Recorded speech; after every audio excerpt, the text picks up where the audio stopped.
This is Dawn Wells at 82, lying in a hospital bed, fighting COVID-19 completely alone, December 2020. Now look at this photo. It's 1964.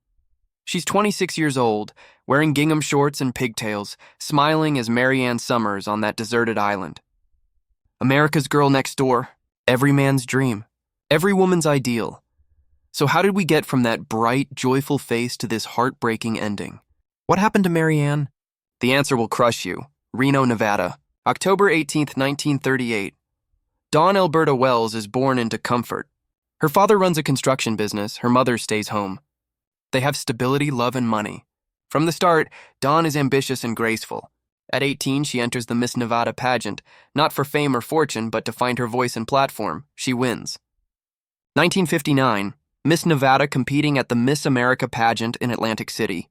She doesn't take the crown, but she walks away with something more valuable: confidence. She attends the University of Washington, earning a degree in theater and design. She's smart, trained, and ready to chase her dream. Los Angeles, early 1960s, the grind begins. Small guest spots, the Roaring Twenties, Maverick, 77 Sunset Strip.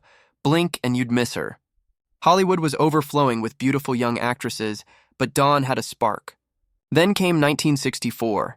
A new TV show needed someone wholesome, pure-hearted, the kind of woman who made people feel safe just by smiling. The show? Gilligan's Island. The role? Mary Ann Summers.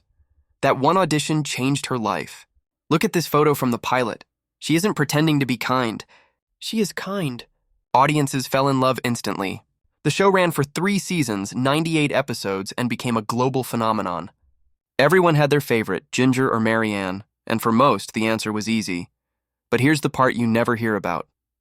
When Gilligan's Island ended in 1967, Dawn was only 29. She was instantly recognizable everywhere she went, but not rich. The contracts from the 1960s didn't include residuals. The reruns aired for decades, earning studios millions, but Dawn, she got almost nothing.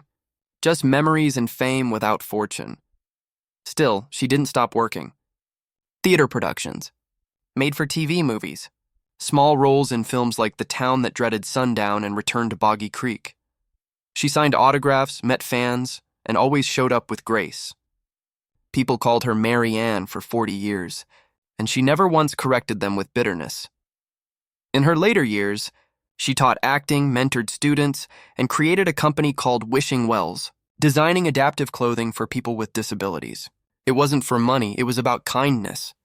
That was the real Dawn Wells, but then the crash came. 2008, the housing market collapses and so does Dawn's savings. Everything she'd worked for, gone overnight. Decades of careful effort erased. At 70, she found herself starting from scratch. Still, she didn't complain or go public. She just kept showing up and working. Then, in 2017, disaster struck again. A terrible fall, surgery, months of rehabilitation. The bills piled up fast. She had no children, no wealthy relatives, just herself and the debt that kept growing. By 2018, she owed more than $180,000 and couldn't even afford assisted living. A friend launched a GoFundMe, Help Dawn Wells. The story spread quickly. America's sweetheart was broke. Dawn was humiliated. She never wanted pity. Her publicist said she was embarrassed, but the fans stepped in. People who grew up watching her as Mary Ann sent donations, letters, and love. It didn't erase her debt, but it helped her breathe again. Even then, she kept that same warm smile. Photos from those years show her greeting fans, attending conventions, offering encouragement to young artists. The light never went out, even as her world was collapsing. That wasn't training. That was pure heart. By June 2020, court filings revealed something tragic. Dawn was battling dementia. At 81, her brilliant, creative mind was fading away. The same woman who earned a college degree, built a career, and inspired millions was slowly losing her memories. Then, in December 2020, the pandemic hit nursing homes hard. Dawn caught the virus. No visitors. No comforting hand to hold. No final goodbye. On December 30th, she passed away, alone. The girl who once brought joy to millions left this world quietly, unseen. But behind the fame, there was another story. Look at these personal photos. Dawn backpacking across Europe, laughing with friends, cuddling her rescue dogs, painting sets with her own hands. This was who she really was, an artist, a teacher, a woman who genuinely wanted to make the world a little better. Hollywood didn't protect her. The same system that made millions off her image left her struggling in her final years. The industry that played Gilligan's Island in every corner of the world didn't lift a finger when Marianne needed help. And that's what makes Dawn Wells' story so devastating. She did everything right. She worked hard, stayed generous, kept her dignity, but she was crushed by an unfair system, a broken industry, a financial collapse, and a healthcare nightmare.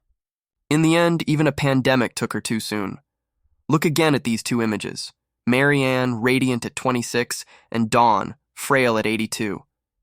Same smile, same kindness, but only one was seen. She proved something no one wants to admit. You can live with grace, do everything right, and still lose everything. Yet there's one thing they couldn't take from her: her legacy. 98 episodes, 60 years of reruns, millions of fans who still light up when they hear her name. For generations, she'll always be Marianne. She may have died broke, but she died beloved, and maybe that's what mattered to her most.